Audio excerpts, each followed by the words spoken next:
when I started looking at a lot of information on the internet, right, Hmm. about living healthy.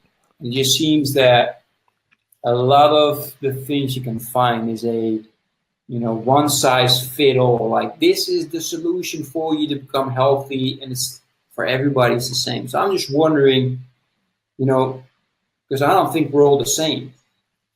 You know what I mean? Like my body's completely different from yours. Besides that, what you just mentioned, things like my mission and my mindset are just completely different from yours as well. So, you know, how does that work? So, what is your take on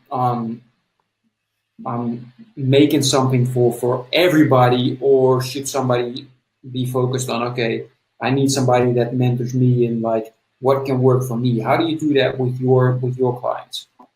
Yeah, so you hit the spot on the nail that we're not at the same.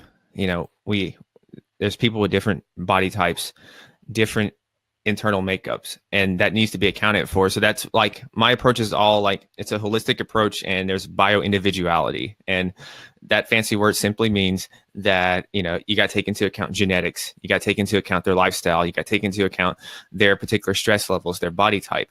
And so that's one of the things that we do in like my practice is we take all those factors into account before just throwing them a workout. So a simple example is someone who is like super stressed out all the time, and they might be very slender in their body type. They're most likely going to be what you call a very sympathetic driven body. And all that means is like they have the hormone cortisol that ramps up. And so they can burn out really quick. And so they already have a high stress threshold. So what I would do with them is I would not have them immediately start off with like super intense CrossFit workouts, because exercising in itself is a stressor also. And so all you're doing is accumulating more stress to their body and lifestyle that they might not be able to handle right now. Whereas if I have someone like me, so I'm kind of a hybrid, so I can actually handle more volume, more intense workouts just due to my genetic makeup and body type. So so that's like a key thing right there. And then like someone who's maybe a little, I'm trying to think of a nice word to say it, like someone who's a little thicker, a little thicker bones, thicker bone structure. Okay. They're going to be good to have some kind of daily activity, because they have a slower metabolism. So they need to have that daily movement, that 30 minutes of some kind of movement. It doesn't always have to be working out. It can just be like a walking or cycling or something. They need that movement more. Whereas someone like me, like I said, I'm a hybrid, and so I'm a little thinner jointed.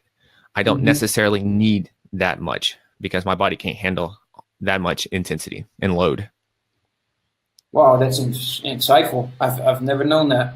That's why I was mentioning, like, now I'm working a little bit with some people, and Yeah. it still is nowhere near on that inside level to adapt. Like I said, what I'm doing right now is like I'm doing a TRX workout twice a week, but it's a one size fit all. It's a one size fit all. It's one program, and that's just being sold to everybody. With all due respect, I love the program, by the way. It's awesome. Yeah, no, it's really good. It's I like those things. I like those type of workouts, but it's I don't know. I just over the years, and I just learned that what goes on in our life really needs to also take into account when it comes to our exercise programming, and even with our nutrition and sleep.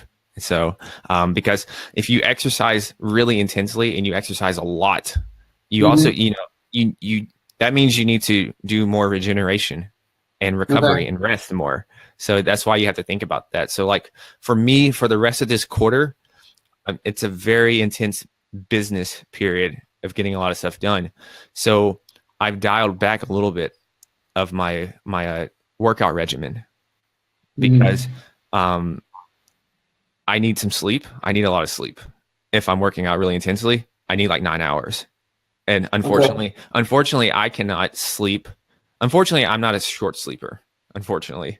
So I've come to learn that if I'm really going to train intense like that, I need like 9 hours. Hey man, I hope you got all the information out of this that you were looking for. If so, make sure you hit the like button and subscribe if you haven't done so already. And if you hit the bell, then every time we come out with a new video, you will be informed. For now, thanks for listening, and I hope to see you soon.